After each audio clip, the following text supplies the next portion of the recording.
I wasn't waiting for that.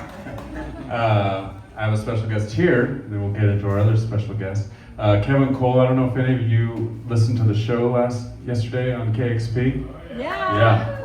Thank you so much for that, Kevin. Go ahead and say a few words. I was just going to say, first of all, welcome to West Seattle, the easy street. I'm sure we're all super familiar with the heartbeat of West Seattle. The heartbeat of Seattle, really.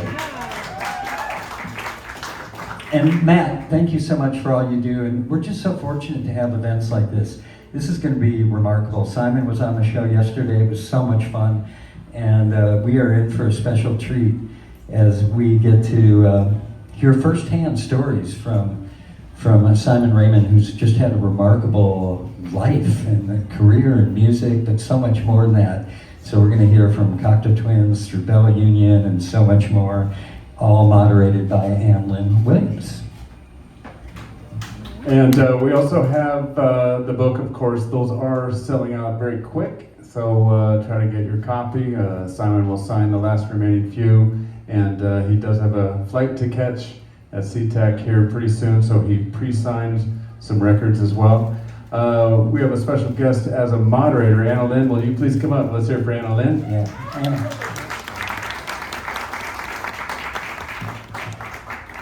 And Kevin Cole, thank you so much for everything that you've done, not only on the station, but here in West Seattle, and being our number one customer for the last 20 years in a row, right there. Good thing you can write some of it off.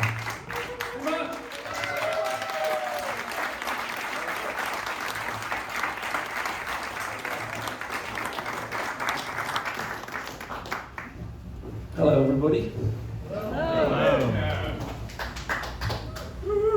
You good? Yeah. I wrote down lots of things in case.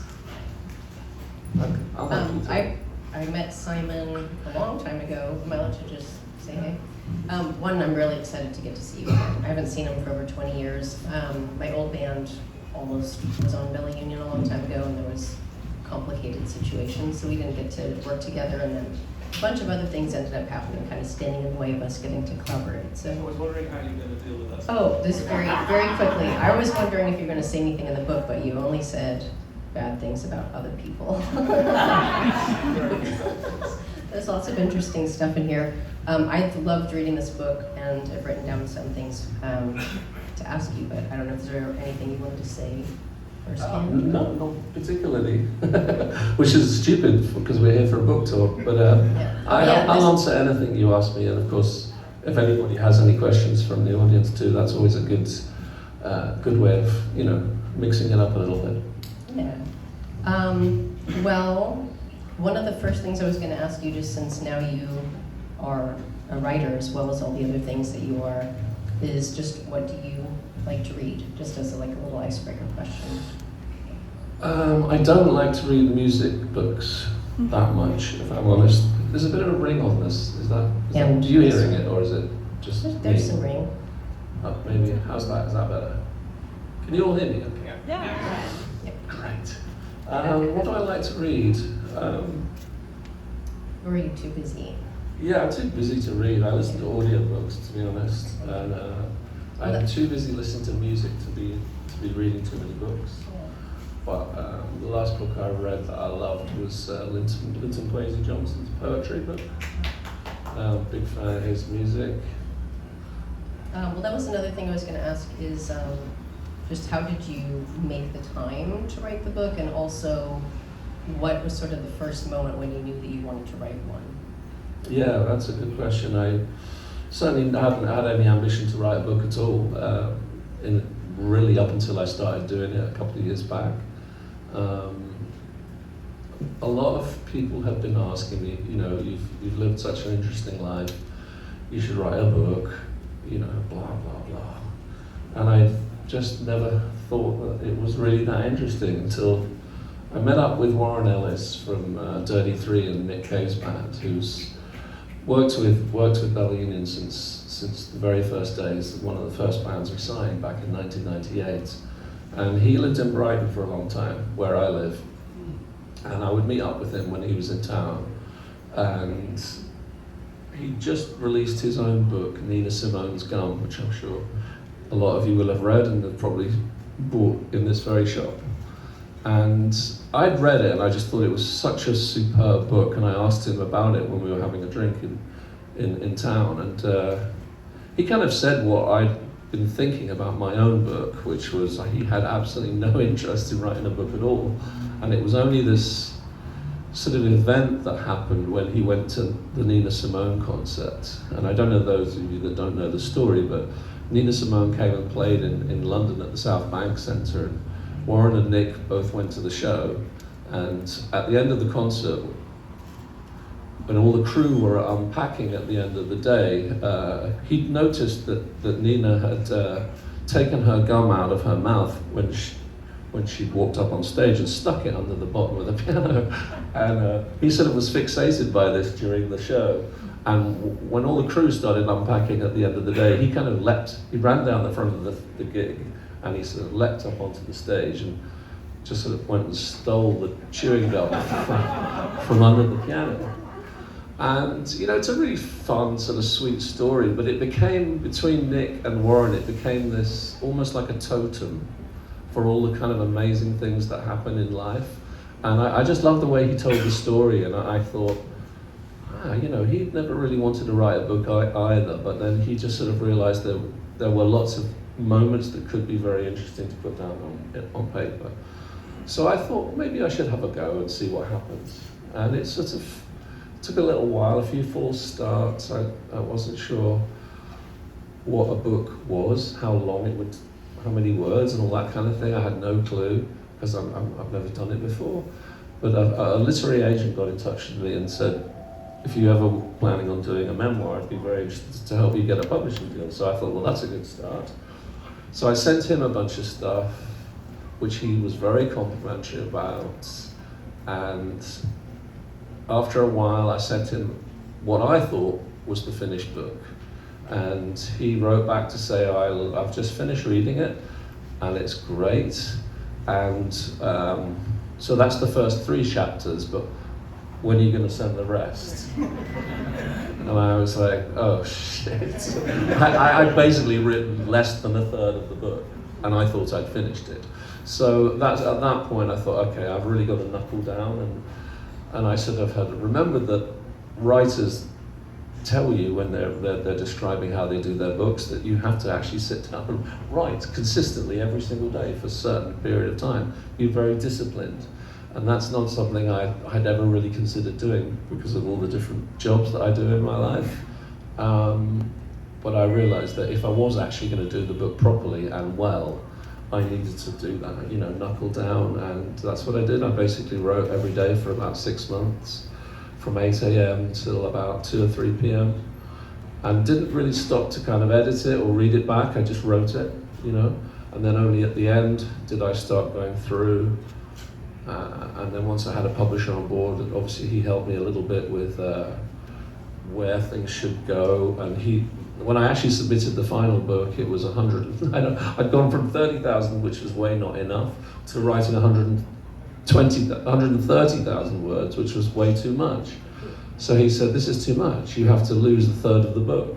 So I'm like, fuck's sake.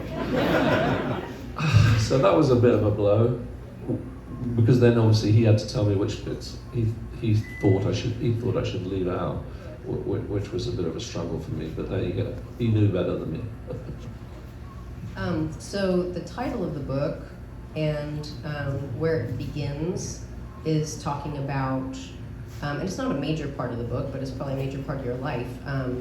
In one ear, in that you, over 20 years ago, lost the hearing in one ear, which I didn't know. I don't think most people did until I started reading the book. And was that kind of a secret that you were keeping? And is it, I know you kind of said, you know, he wants a producer who can only hear in one ear. I have the same issue. I can only hear over one ear, and I still mix my own records, and I don't know what they sound like to other people.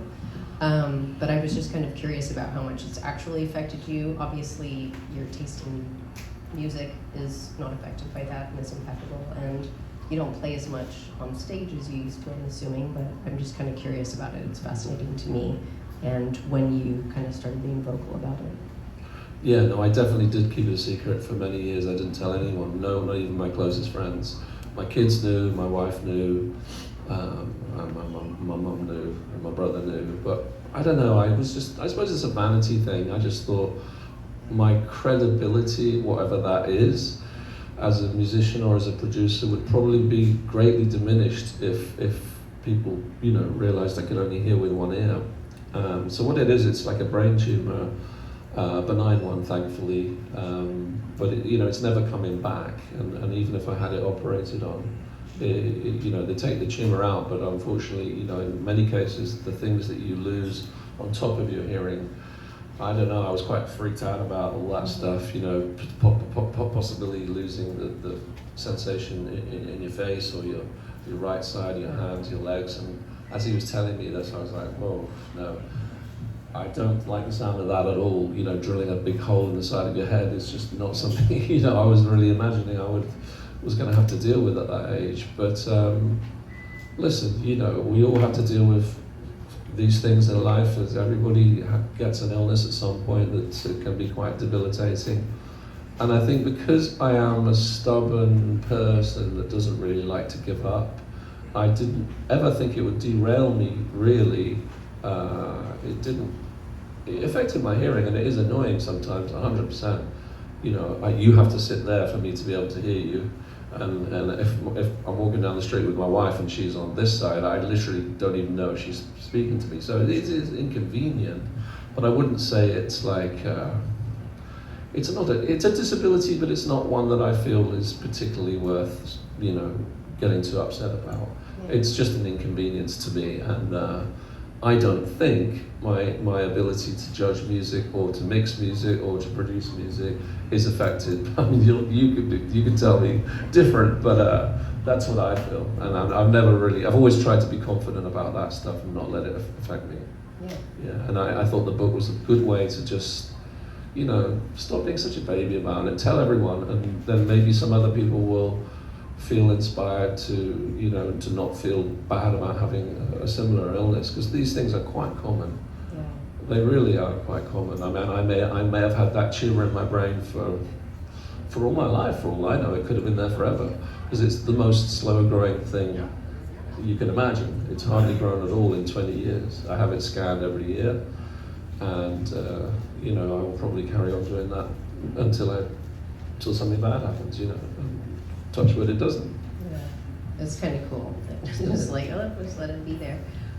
So as you're reading the book, which you guys should read, and it's pretty emotional. There's like this incredibly lucky things happening, and highs and successes, and then there's like the worst luck ever and terrible tragedies. And you've kind of managed to be there for a lot of, like right around the corner from 9/11 and all these other things. I don't want to give away all the good stuff, but I kind of was just hoping you could choose one favorite positive story and one favorite negative story from the book to give us a little hint of. Oh, okay. Favorite positive story. Are there any? Probably are. Let me think. Well, listen. Yeah, I mean, I think the John Grant story is probably one of my favorite stories. So John Grant is an artist on Bell Union. Many of you will probably be aware of his music. He is somebody that sent me stuff on cassette when we just literally started the record label at the Cocteau Twin Studio back in 1998. We'd just been doing it for a few weeks. We just signed Dirty Three, Warren Ellis's band, and this guy, John Grant, was sending me cassettes of his band, the Czars.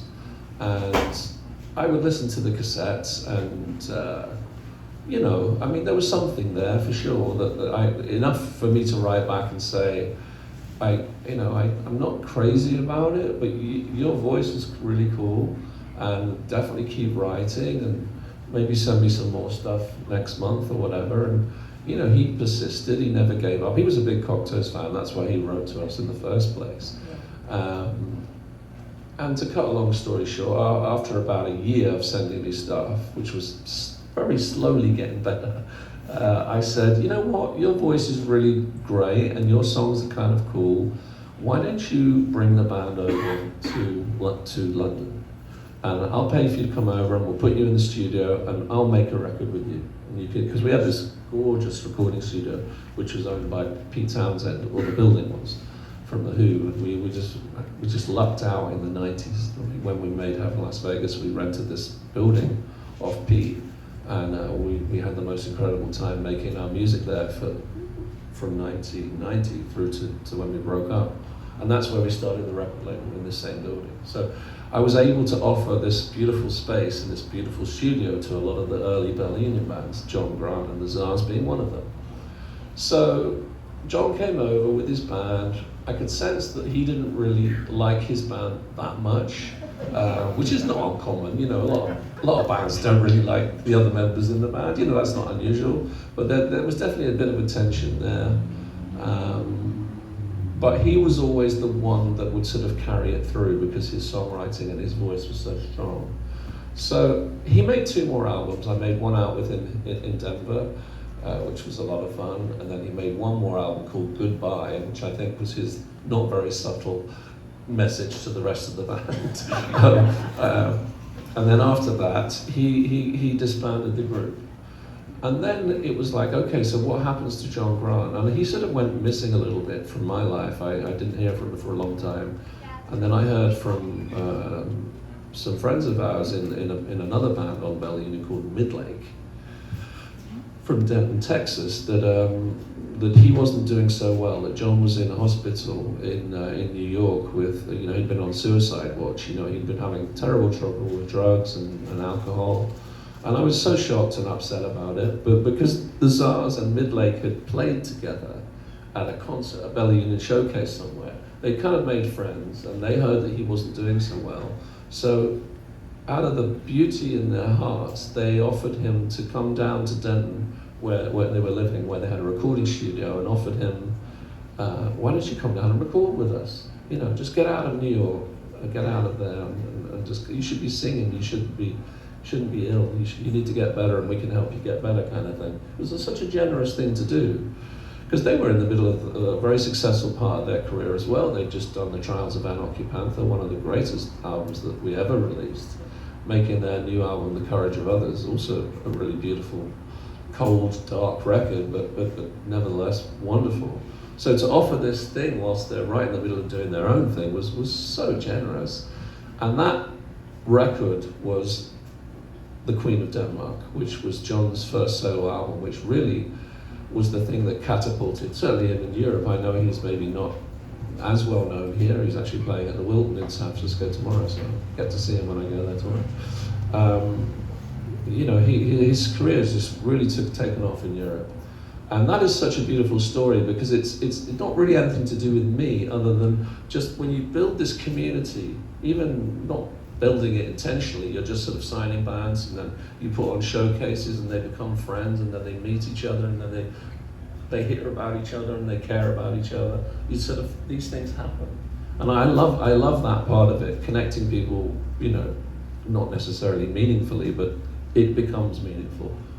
And their relationship and the creation of that record, to me, I think is probably one of my favorite stories, because, well, the brilliant part, the end of the story, well, not the end of the story of John Grant, but the catalyst for how he became successful is really interesting. And I'll tell it quickly, because I'm sure you've got lots of Cocteau questions you want to ask. But, so I'm in a meeting with the head of Mojo, the editor of Mojo. His name's Phil Alexander, absolutely wonderful human being.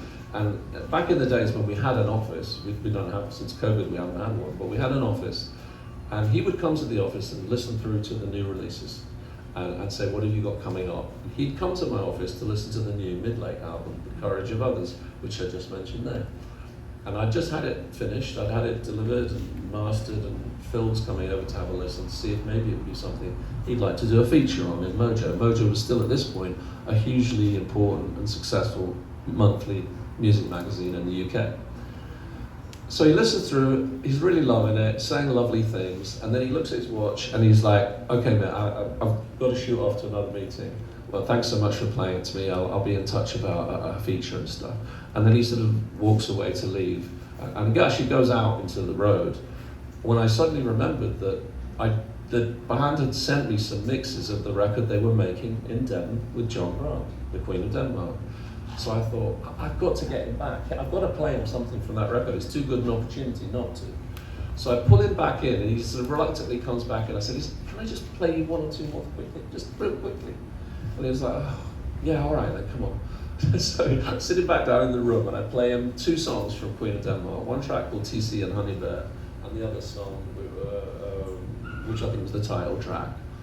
And he went really super quiet, and I was like, are you okay? And he wasn't crying exactly, but I could tell he was really, really, really moved by it.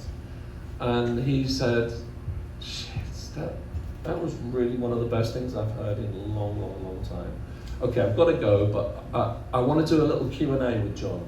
It won't be much, just a 10-minute interview, right? And I'll put a little square on the front cover of the thing, and that will really help you with his first solo record. I was like, mate, that's so lovely, thank you so much. Because at this point, any coverage from a magazine like Uncut or Mojo was worth a lot of sales in the UK. Nowadays, nothing. Nothing is worth any sales anymore, right? But back then, it really did mean something. So I didn't hear from him or speak to him for a few months, and I bumped into him at a gig, and I said, how did that little Q&A go with John Grant, by the way? How did it go? And he said, mate, it was one of the most extraordinary 4 hours of my life. And I was like, what? He went, yeah, it was basically like doing therapy. It was like a therapy session.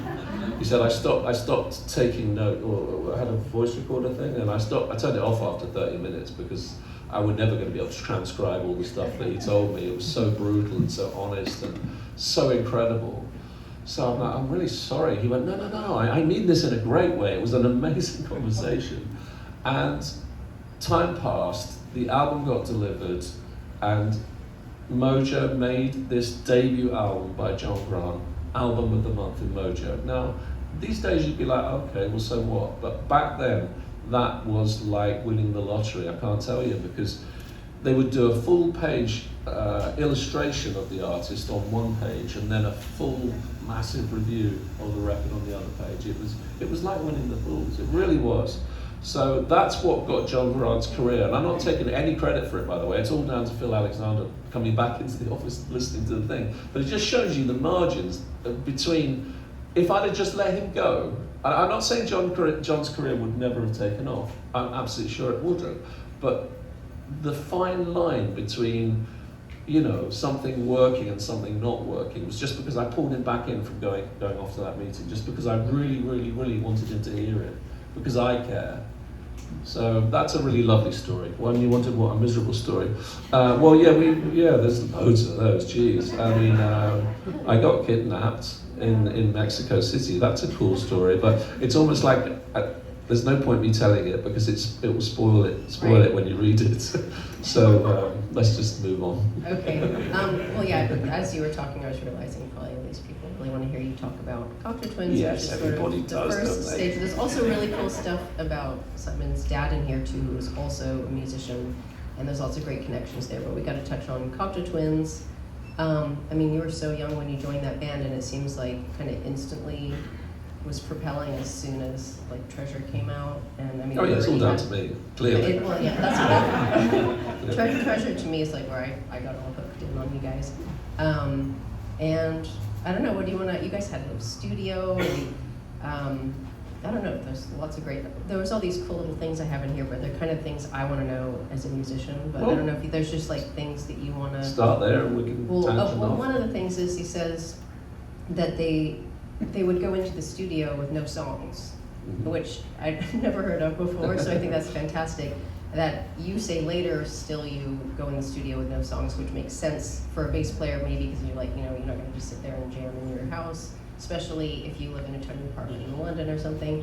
But for Liz and Robin also to go in the studio with no songs, and you and Robin would just do something, and then Liz would do something, and I think everybody would probably be interested to hear about that. Yeah, but it certainly is interesting, because I'd never even dreamed of doing anything like that. You know, certainly in my own band, we'd always worked songs out and then rehearsed them a ton, and then gone into the studio and recorded them like what most bands do. Go off on tour, play the songs a little bit, fine-tune them, get them into shape, and then go in the studio a few months later once they sound better.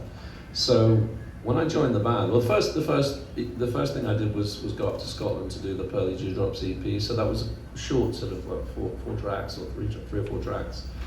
So it wasn't like being in the studio forever with a complete bunch of with strangers for like a month. That followed quite soon after. But I remember when 4AD said, are you ready to go? Because Robin said, well, you need to book us a studio for 3 weeks, I think it was.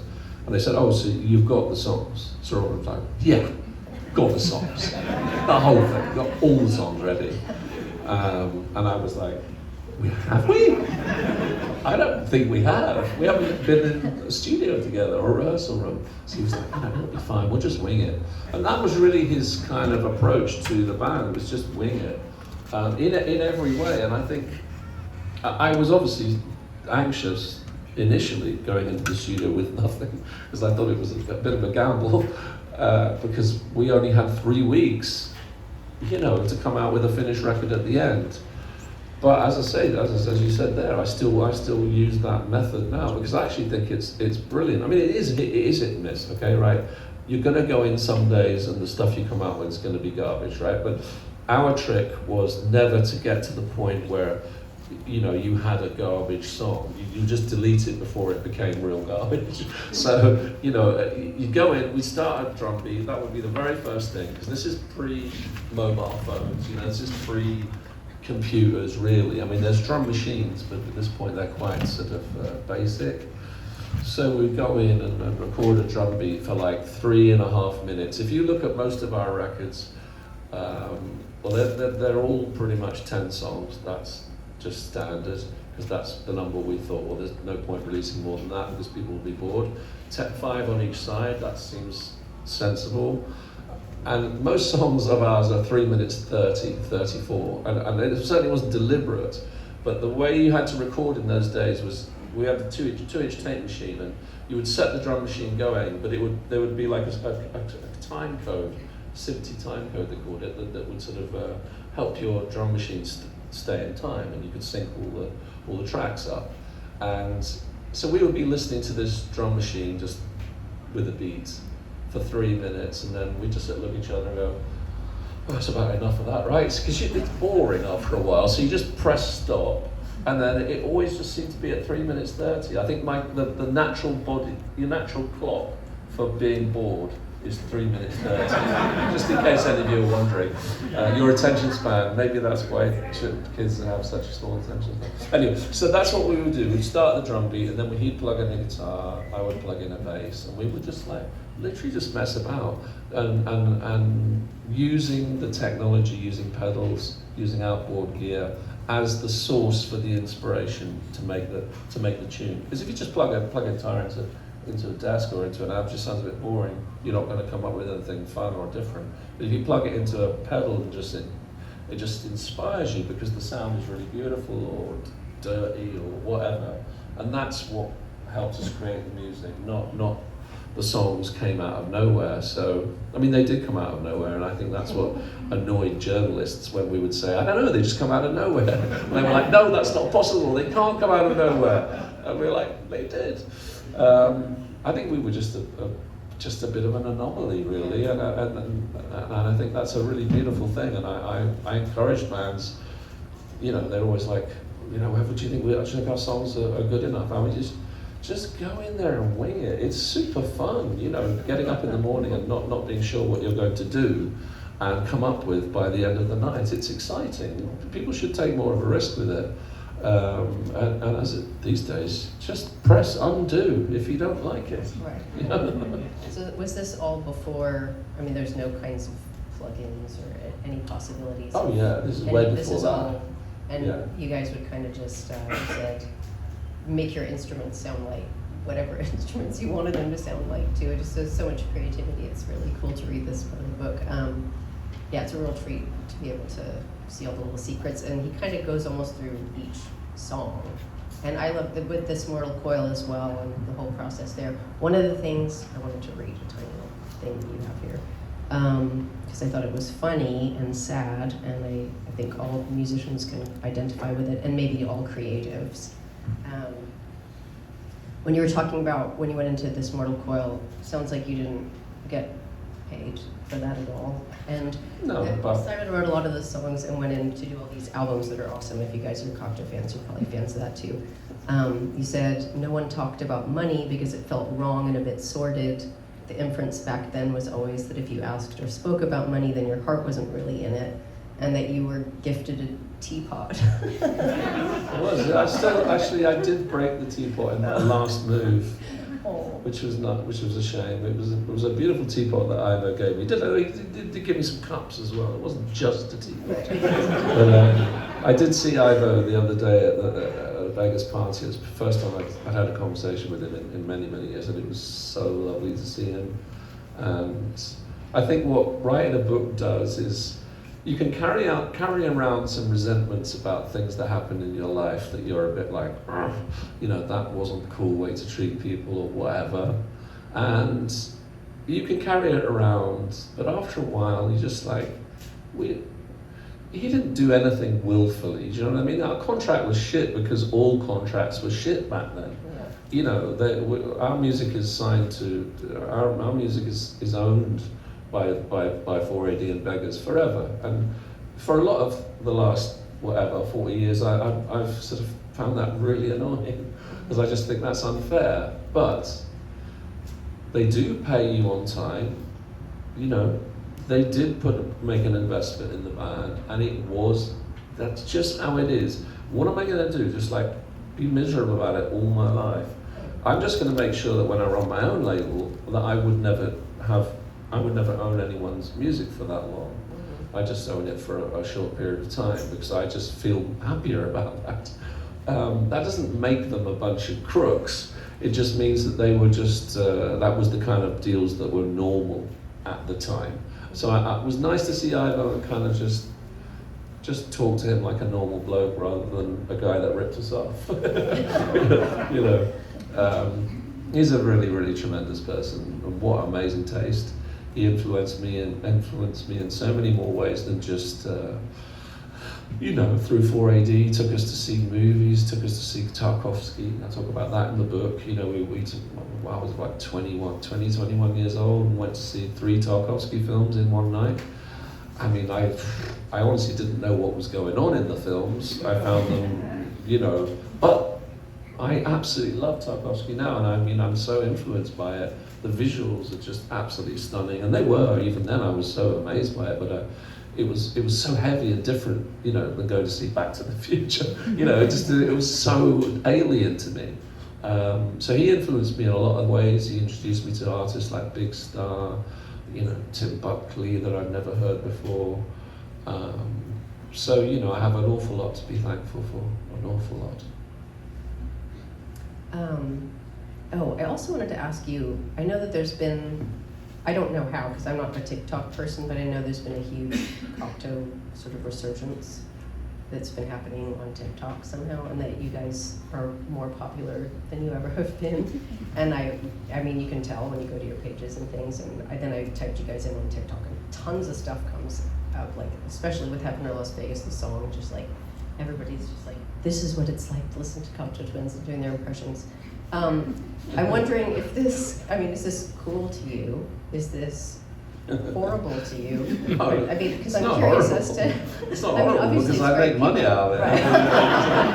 Right. There is definitely an upside financially, right. Which of course I'm never complaining about because we're not actually doing anything. We're just watching it happen. Right. But just since you've been through, the analog experience and touring your heart out experiences, and you've started a label from back when all of the distributors are going bankrupt around you and trying to make things work. Sure. And now it's such a different thing. Do you feel like there's anything like are you kind of pro social media, or is it like the necessary evil thing, or is it a waste of time for artists? I mean, I'm pro it. I'm pro social media when it's for a betterment of humanity, but I'm not sure it is in a lot of cases. You just spend too much time like just looking at stupid shit. I mean, I look at stupid shit. I look at dog videos and seals swimming in the sea and things that make me happy. But there's you can't avoid the stuff that doesn't make you happy. If I see another Trump video. I mean, it just makes me anxious. So I'm feeling very anxious about the world and the music business right now. I think the music business is in a very, very, very precarious position. But I don't think that's a unique position. The world is in a very precarious position. You know, I'm not going to say anything so I'll get kicked out of the country, because that would be foolish, because I've spent a lot of money coming here. But yeah, we live in a very confused time. So I think music for me is really a therapy for me, you know, and it's a way of trying to stay off social media. Because whilst I can see the benefits of it for young artists, you know, I mean, look, somebody like Lola Young, for example, you know, I'm sure you guys know her music. You know, she is a product of TikTok videos. You know, she became famous because she made so many clips of herself singing that song, Messy, you know, and it is a cool little pop song. But there's going to be a point where we are all just like, enough of it already, girl, you know? It's too much.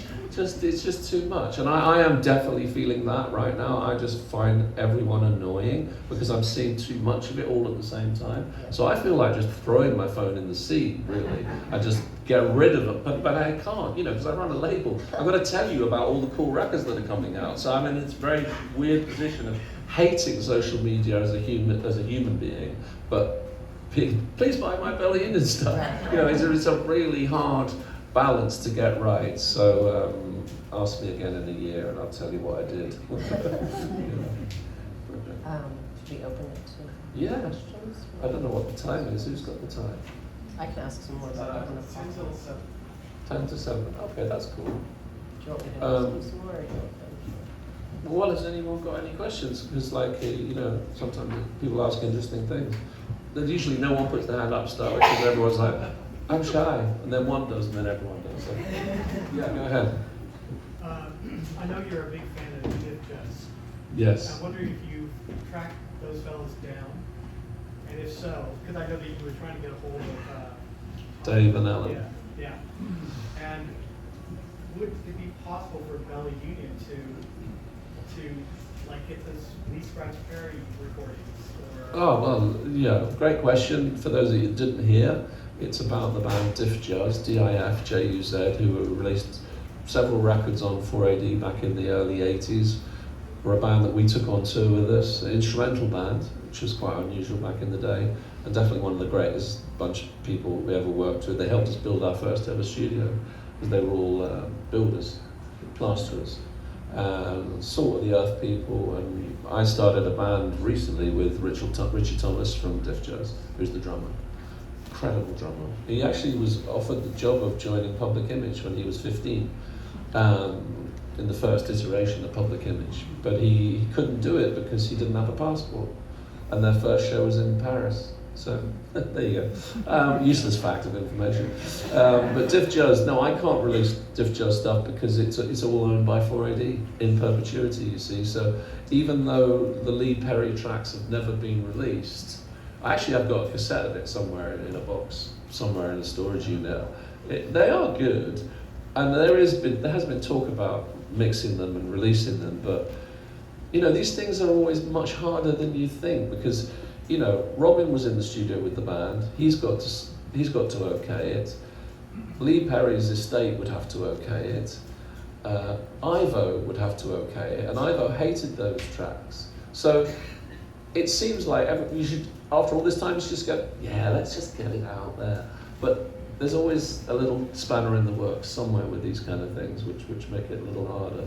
For me, yeah, I think it should be out there tomorrow, but it's not my call, unfortunately. Alan and Dave have disappeared off the face of the earth, and I honestly, there needs to be a documentary about where are they. So two of Diff Juz were brothers, Alan and Dave Curtis, that both played guitar in the band, phenomenally talented.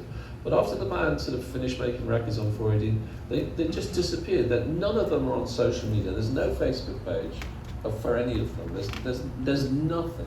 There's no digital imprint for any of these people. No, Gary Bromley's on Facebook. And Gary Bromley, the bass player, is, and Richie is, but the two brothers. And I mean, I've spent several hours deep searching on the internet, and there's nothing. There's literally nothing. So that's a mystery that probably needs to be resolved one day, and maybe there's a documentary maker out there that could make some cool film about where no one watched it because no one knew who the band was, but it would still be interesting, you know. Anyone else? Yeah? Hi. Hi.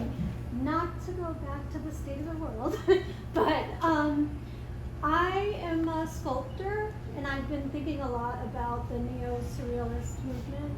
I might be part of that in fine arts, and how that brings up maybe another wave of punk. I am not a TikToker, and I'm wondering if you are getting those feelings of punk rock revival, or Yeah, I talked about it with some friends yesterday, just about what comes next, because you know, usually out of some crisis in our culture, politically or whatever, usually some great music and art comes out.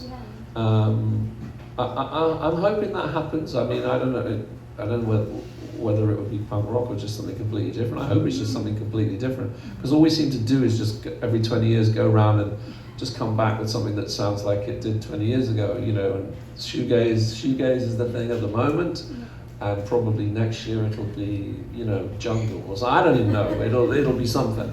And it's always cool to hear it again. I mean, I don't mind the shoegaze revival.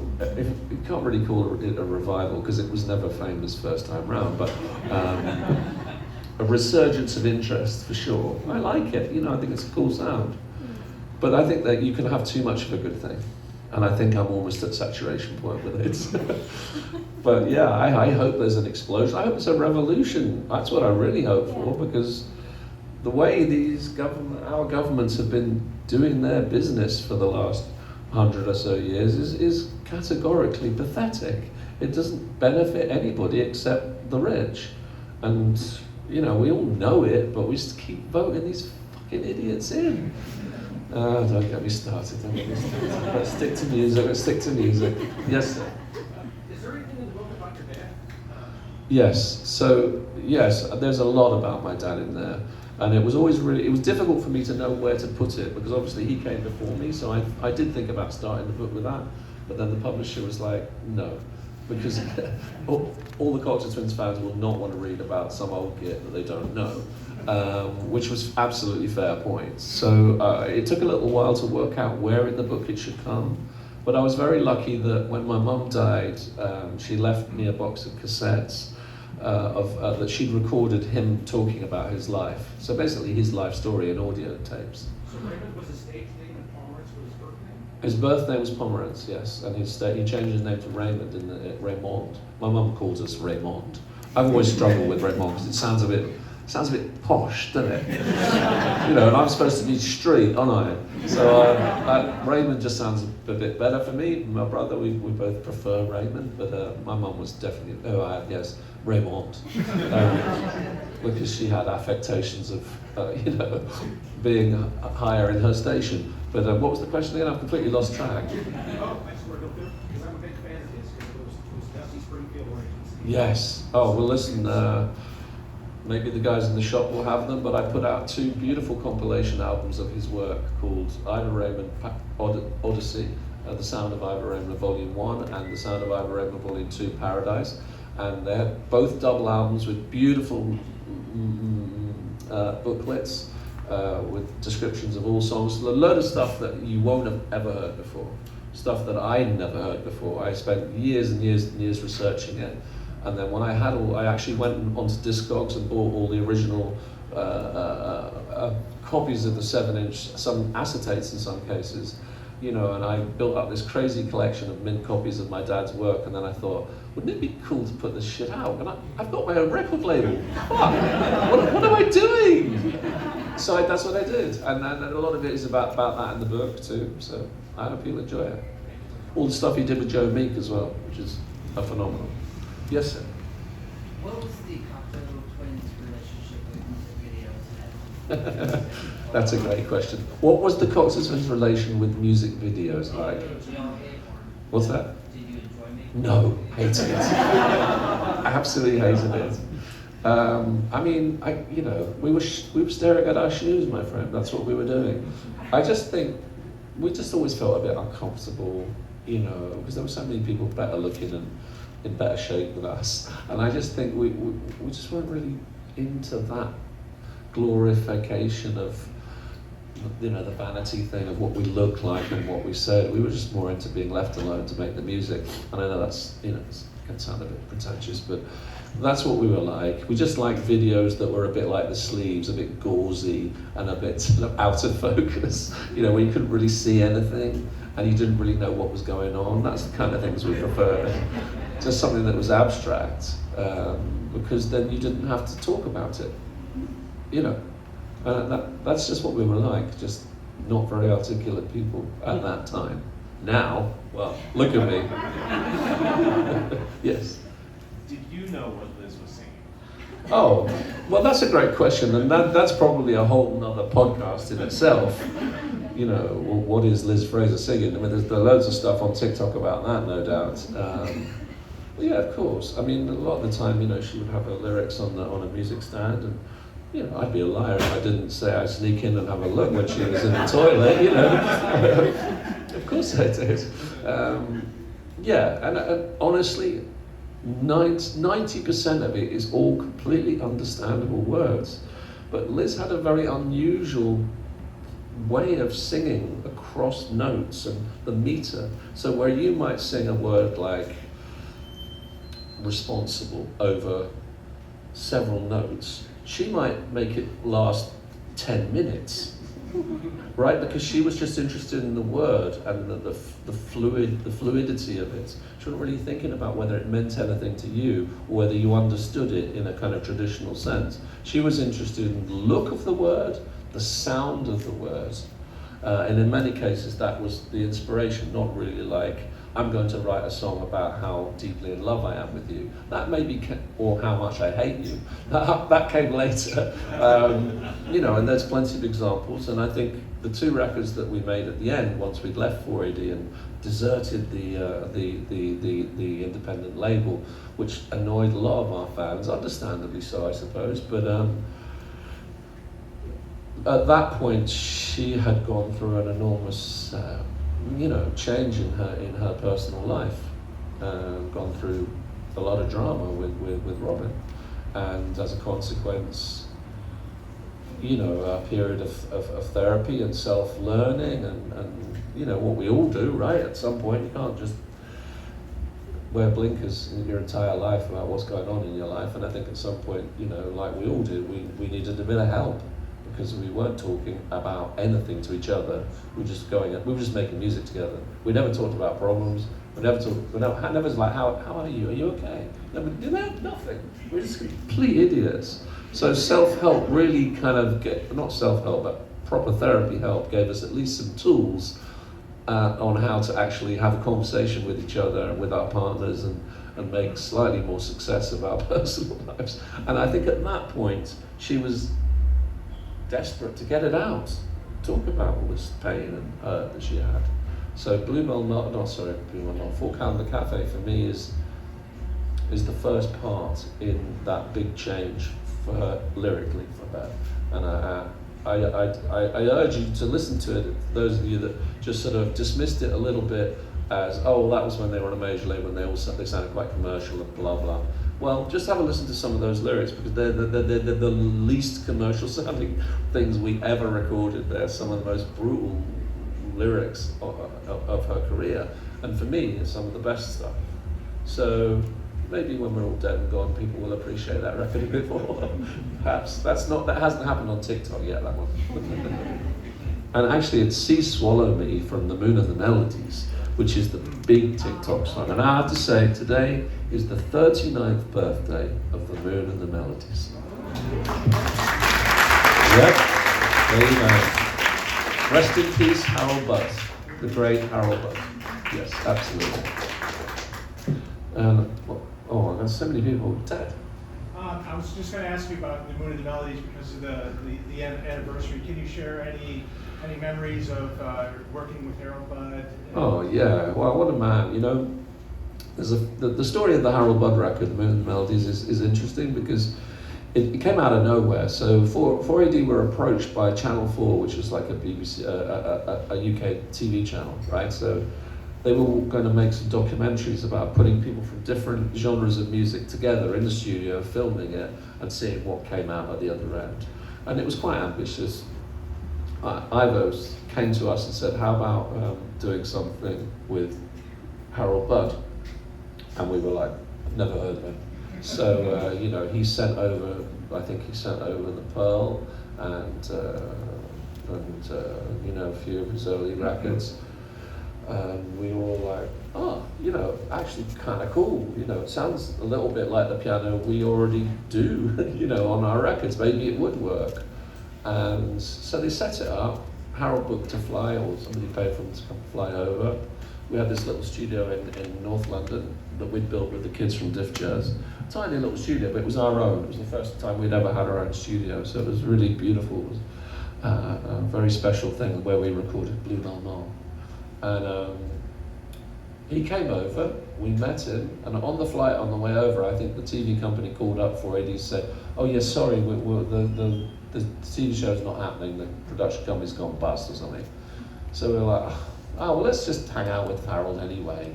You know, he's come all this way from California, we may as well hang out with him.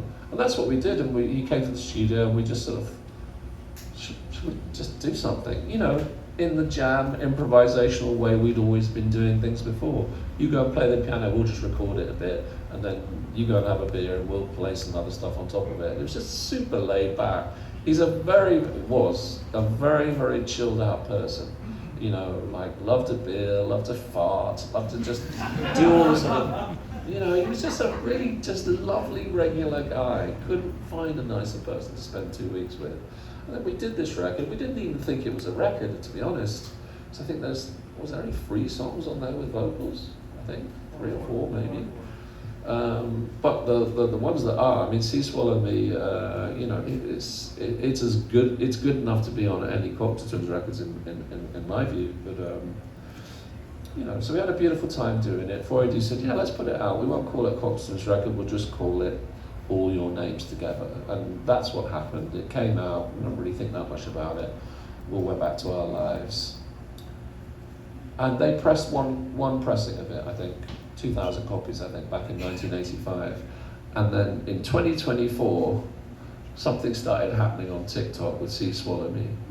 And it just was starting to generate hundreds and hundreds of thousands of Spotify listens. Crazy amount. You know, I think it was, the song was probably at sort of 10 million at one point before. And I think now it's, I don't know, maybe 200 million or something daft.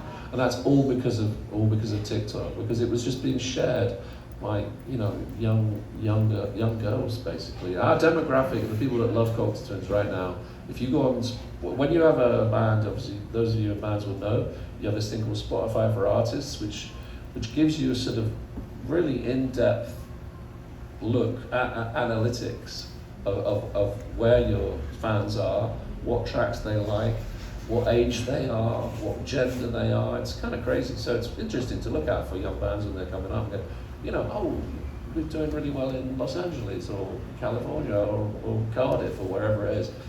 And we just suddenly went on there and noticed that our audience was 15, the biggest percentage of our audience was 15 to 25-year-old women. And we're like, what the fuck? How did that happen? It's nuts. And it happened with Beach House too, which is in the same kind of ballpark. And I've worked with Beach House since their very first record, still work with them now. So, you know, their audience, the last time I saw them in London, it was not people of my age, because I'm ancient as fuck, but like people sort of, you know, 35 to 55, that was their audience, couples, stuff like that. You know, Tony, are you still here, Tony? Yes, he is. So he will know, you know, that's the audience. And all of a sudden, they have this track, Space Song, probably around 2015 it came out on the album Depression Cherry. Yeah, gorgeous record. And it did great. You know, all Beach House tracks streamed really well. All in the 30, 40, 50 million, you know, were just standard. That's your number. And then, I don't know, maybe 4 or 5 years ago, again, some young girl posted a TikTok video about a breakup with this song as the sort of soundtrack to that breakup. And then really for the next, I don't know, 2 or 3 years, everybody that broke up with anybody used this song, right? And as a consequence, you would come out of TikTok, because I don't have a TikTok account, so I don't know about how it works, but you know, you watch your video in there, and then you can't listen to music in TikTok, you can just listen to bits. So you come out of TikTok and then you go into Spotify, all right? And then that's how these numbers just start going bananas. Well, I think, Tony, is it like 1.5 billion right now? Yeah, 1.5 billion. Billion! I mean, what the fuck? So that's the power of TikTok right now, and it's whether it will continue, I have my doubts, probably not, but it certainly changed their audience. So the last time I saw Beach House in London, following the TikTok phenomenon, their audience were just young girls screaming at the band, just screaming. When Victoria opens her mouth to sing, little girls just get. It's like the Beatles. It's like the Beatles. When my daughter was 2, Space Song was her favorite song too. So Yeah. it's like very young girls too. It's really beautiful to see. It's a great song. You know, we've done nothing. We haven't made music since 1996, and here we are. We are more popular than we've ever been. So you won't catch me dissing TikTok too much, because it's definitely helped revolutionize the Cocteau Twins audience to its current stage. Very happy about it, to be honest. Yes, we've ignored people from over there. Famously, Harold Budd was a jazz drummer real early in life. What instruments were you interested in younger? So, sorry, I missed the last part of the question. What instruments were you interested in at a young age? Oh, that's a good question. There's quite a bit about in the book about that, because my dad was a sort of quite famous musician. I think there was always some, expectation on the part of my parents anyway that I should follow suit.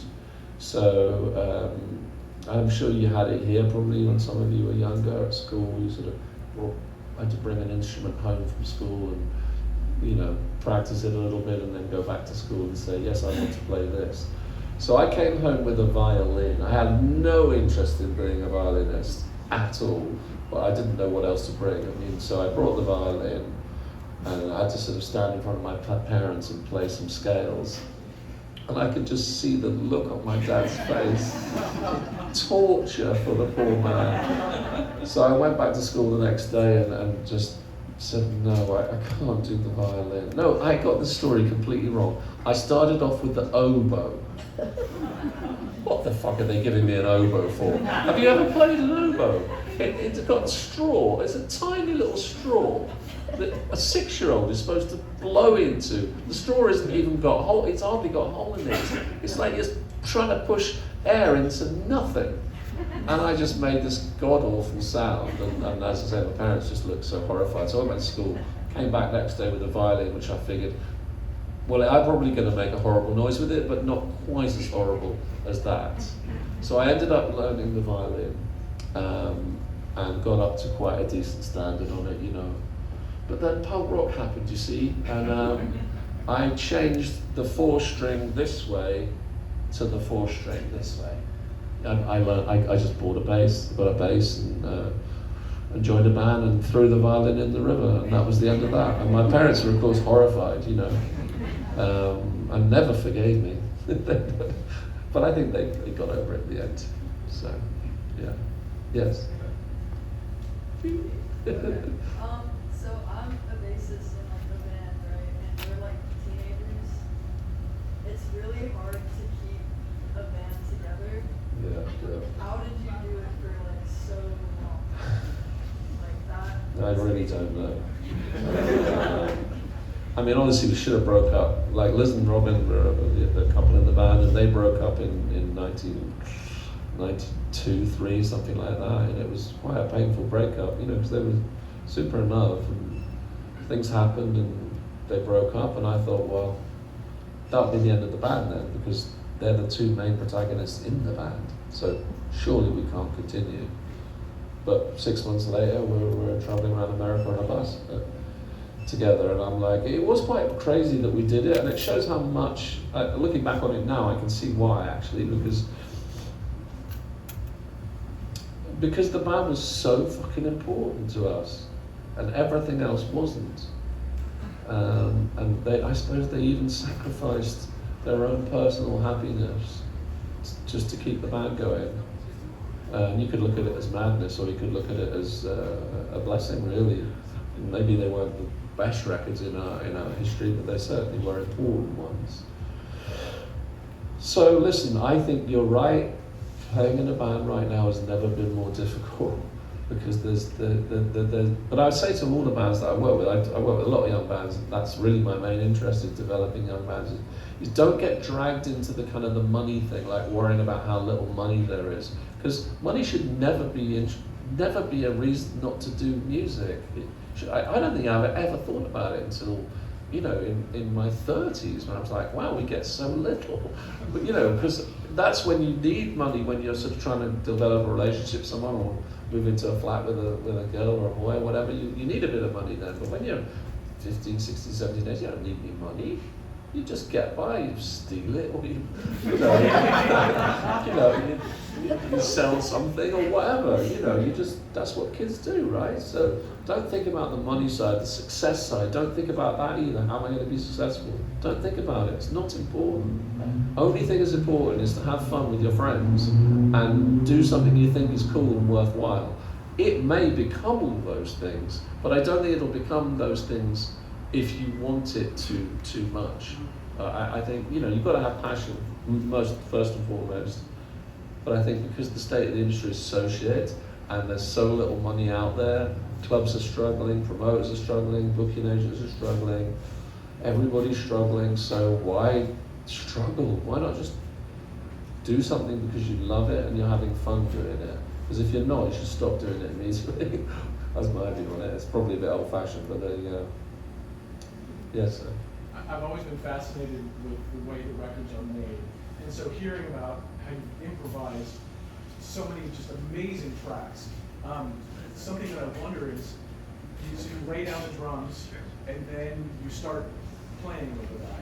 Did you have amplifiers in a room that you were playing through? Were you plugging directly into a console? And is all this happening in a control room? Yeah, it's all happening in the control room. We never used an amp, ever. And then once you had those basic tracks, how long would you spend, like once you decided that it was a good track and you wanted to explore, how long would it take you to flesh it out? Oh, well, remember back, nowadays you can carry on, forever, because there's no limits to the amount of tracks you can make.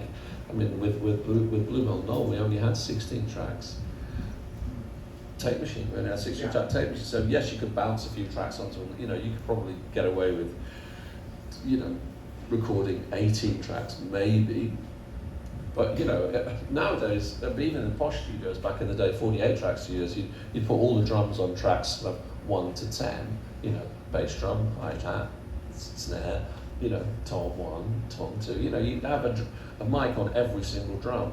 Well, when you're doing things with drum machines, you don't really need to do that. You can take outputs and just, do 2 or 3 at a time and, across one channel. So you can find tricks to save time, save channels. But our mistake with Bluebell Knoll was when we were making that record was we got so overexcited by the fact that when we bought a 24 track, we got so overexcited about it. We used up all 23 tracks. We just used 23 tracks on pretty much most, and then we were like, where's Liz gonna go? We've got no tracks for Liz. Fuck. So we had to do a bit of repair work there, and lose a few things and bounce a few things down, because, Liz was at that period of her singing where she was wanting to do more layers and have lots of beautiful backing vocals coming in from different places. But I mean, listen, I hope Robin does a book one day, because I think he's the real genius there in the studio with being able to sort of work out how to fit it all in, having that high vocal coming in from, where's it coming from? And it sounds completely different to all the others, changing the EQ on the backing vocals, and, very clever boy, had all these things in his head. My part was quite peripheral in a sense. when it got to the mixing stage. Not in the composition stage, but certainly in terms of how it ended up sounding. You have to give him a huge amount of the credit for that. But yeah, we only ever had a limited amount of tracks. So in a way, it makes the albums even more remarkable in the way that, wow, you only had 24 tracks to do that. Because now you could literally record 100 tracks and maybe not have it sound as good as that. But this is an argument I often have with bands. I'm like, simplicity is often the key to this being successful. Don't over egg it. Don't overcook the cake. Just keep it simple. You don't need to put that other thing in there. Just because you like it doesn't mean anyone else is gonna. But then, sorry, can I ask one thing about that? When you've all been layering and you've never actually played the song together as a band, and then you have to go and perform live, Yes. how long would that translation Oh, that take? was one of the hardest things ever, because so obviously you're making it up in the studio, you've never played it properly before, you've just written it and recorded it, and then a year later, oh, we have to go and play these songs live. Well, you have to literally put the record on. And I go, what was I doing? No, I couldn't do that with one hand. Because a lot of, in the later years, I actually ended up having to get a 5-string bass made, because a lot of the parts that I like to write was quite intricate and would have 2 or 3 bass parts on them. So, I might have a low sort of dubby bass at the bottom, and then a kind of strummy, chordy thing over the top. And that's quite hard to kind of, when you come to play it live, how am I going to fit all those 3 bass lines in live? And sometimes you just have to accept you're not going to be able to, or you get a bigger bass, which is what I did. Yeah. Yes, sir. Yeah. So, speaking as a bass player, traditionally the role of the bass is to be the anchor, lock into the backbeat, lock into the bass drum.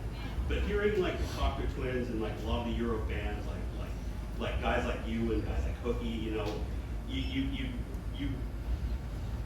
in particular, I've always loved the ethereal, melodic, atmospheric quality of your bass playing, and I've lifted a lot from you. I'll just admit that right now. So what informed your bass playing and your approach, taking a more melodic approach to the bass? I'm not very studied as far as that thing goes. I didn't really ever sort of listen to bass players, in my teens. I just didn't. I thought Sid Vicious kind of looked cool, but I don't think he was a very good bass player. I liked kind of, I liked reggae, a lot of reggae dub players, stuff. People, singers and players, or stuff like that. I like that kind of thing. Herbie Flowers, I suppose, was a pretty amazing bass player, and but I wasn't really that kind of a fan of music. I wasn't into kind of individual people. I do like them more now, but I mean, Peter Hook, you mentioned there, was absolutely fantastic. One of the most original bassists out there. And, I loved the way he played, and maybe there is a connection between the two, but I don't think it was sort of. I don't think I was influenced by it, other than I thought he was really cool. But I suppose in a way that is being influenced by it. I don't really know. I love Michael Dempsey from The Cure, I have to say, but I could never get close to playing that good.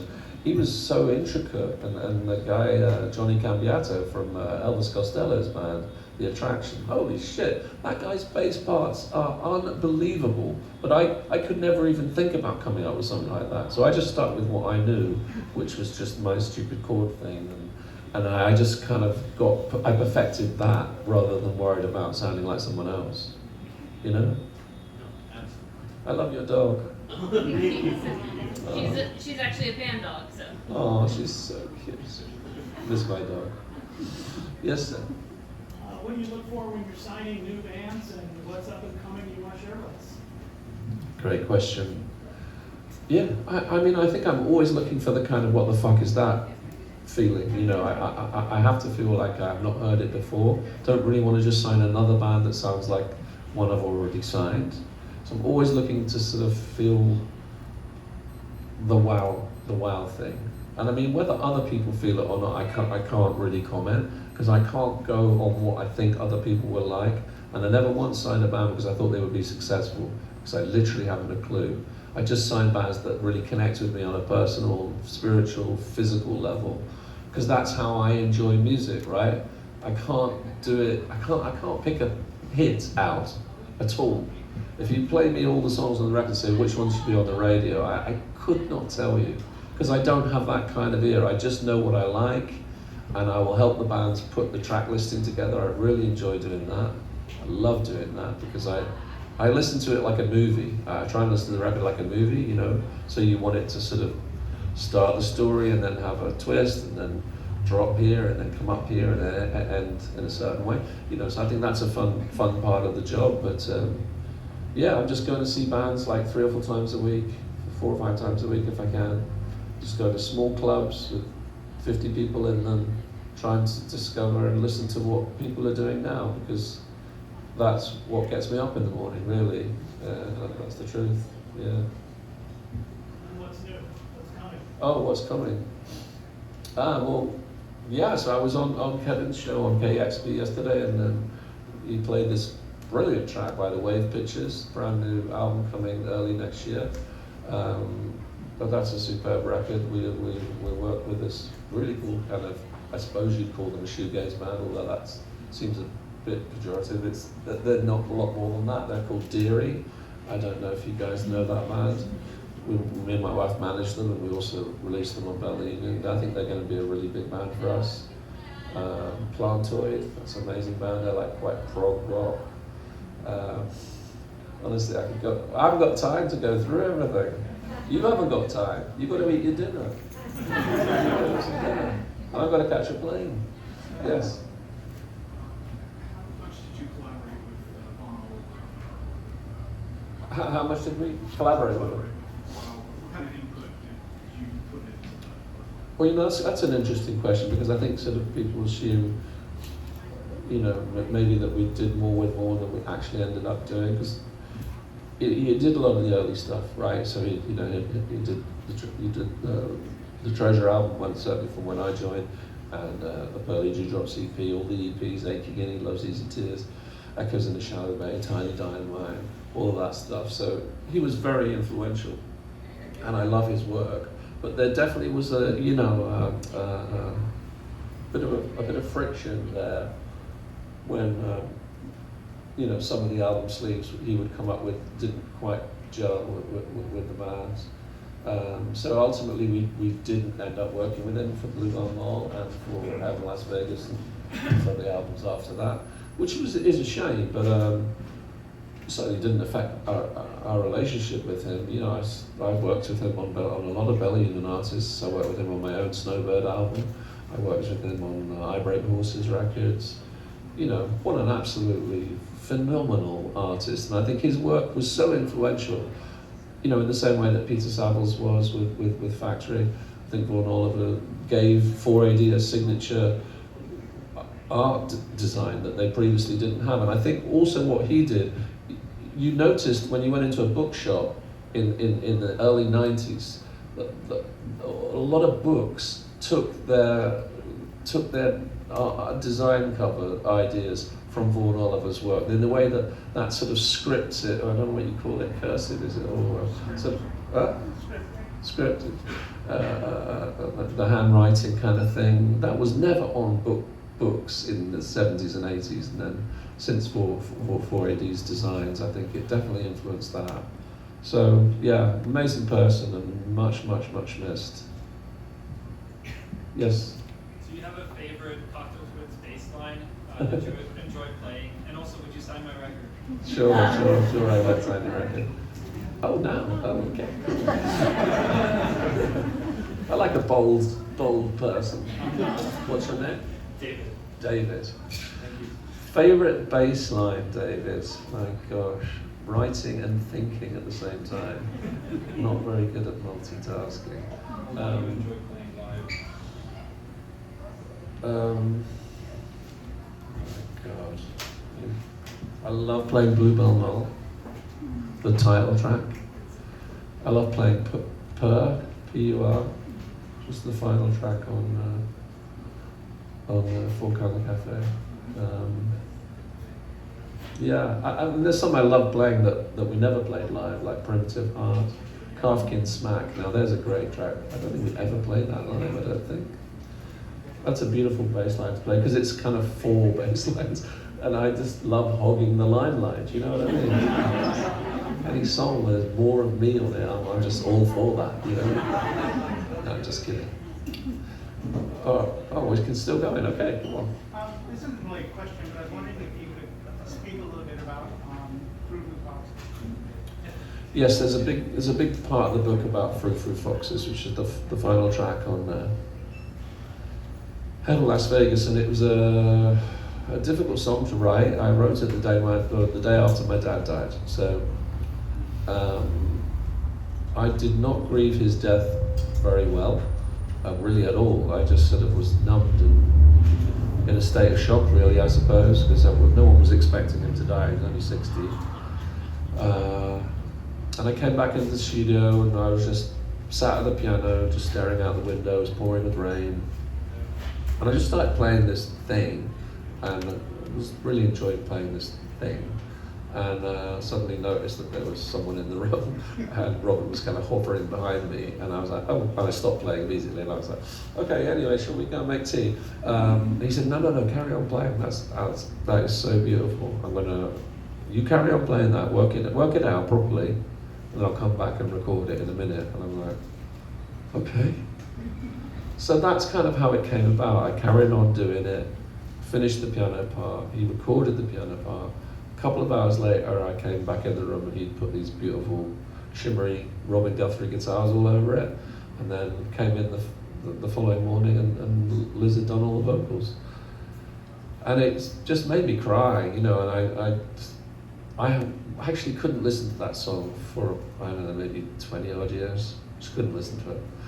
And I listened to it, you know Tim Burgess from the Charlatans, so during COVID, some of you will know this, he did this Tim's Listening Parties thing, which was a really clever, interesting way for people who had nowhere to go and nothing to do, but get together and listen to music all at the same time in the world, wherever they were, they could listen to it. Did you do this thing?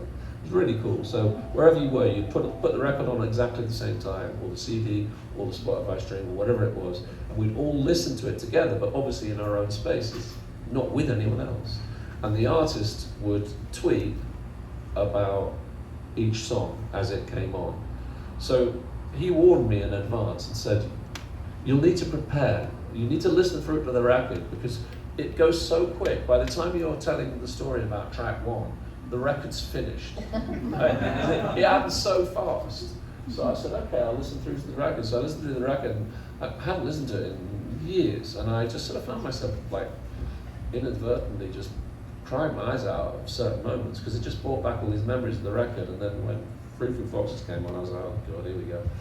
And but it helped me prepare for what I was going to have to write when the song went live. When people started listening to it live, and it was an emotional experience doing those parties. I did one for Las Vegas, Blue Manole, and Walk Out the Cafe, I think. So I can listen to it now a lot easier because I wrote about it in the book, and I've got my dad grief thing out the way now. The book is a huge way for me to say thank you to him and deal with things I never told him when he was alive. And for me to also work out, you know, because as we get older, we need to work out what our relationship with our parents is. It's always complex, right? Who they are, who am I, where do I fit into this whole thing? Did I do the right thing in certain circumstances? So the book really was my way of dealing with all that parent stuff. And that is a huge big part of it, that song, because it was all about, it was inspired or it came out of his death. So there you go. It's a cheery note to end on. Yes. What's the time, by the way? Because I had to catch a plane. 7:35. 10:30? 7:35. Okay, so how long will it take to sign books? 30 minutes. 30 minutes, cool, carry on. You've seen a lot of great shows in your life. Is there something like inspirational at the beginning that you remember that is amazing? And then is there a particular band that you would consider your peers that were, oh, this is a dynamic live band? Oh, fuck me, there's a lot about that in the book. Yeah, I mean, for sure. I would probably pick The Birthday Party as one of the most incredible live bands I'd ever saw. You know, seeing them at that time in London when I was just a kid, you know, as fearsome a band and as brutal an assault on the senses as you can imagine. And Nick Cave, well, still is a pretty amazing frontman, right? But back then, you know, not just him, but you know, the whole band. Like, I was massively into Roland Howard. And I don't know if I mentioned it in the book, but one thing that amazed me about Roland Howard was he had these massive eyes, these like bush baby eyes, and he'd kind of stare at you, you know, in the audience. But his great trick was that he could, well, it wasn't a trick, it's just, I could never understand. I always thought smoking was really cool when I was a kid. And Roland S. Howard could smoke a cigarette in the middle of his lips, which always looked super cool, a bit like, you know, Lauren Bacall. And he would smoke a cigarette in the middle of his lips, and the smoke would never go in his eyes.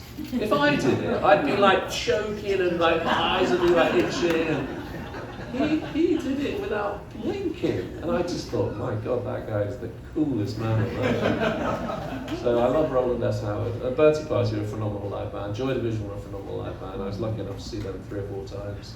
And, you know, shit, who gets to say that these days? You know, that's amazing. Wire, the pop group, Buzzcocks, you know, I mean, I couldn't have picked a better time to live in London, you know, to see all these phenomenal groups.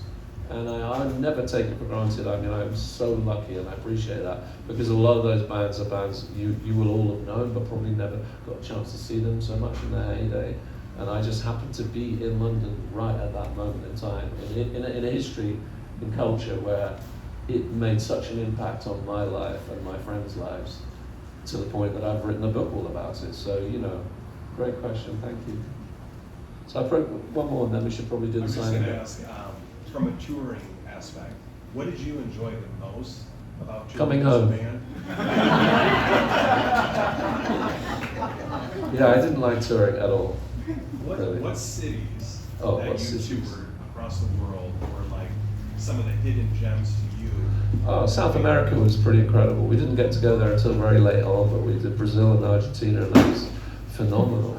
But it was a little weird in a way, because we toured there so late. We toured there in I think it was 96, and all the fans in Brazil and Argentina, they just wanted to hear Garlands, which was, you know, 13 years hence. And it was a bit awkward because we didn't play any of those songs.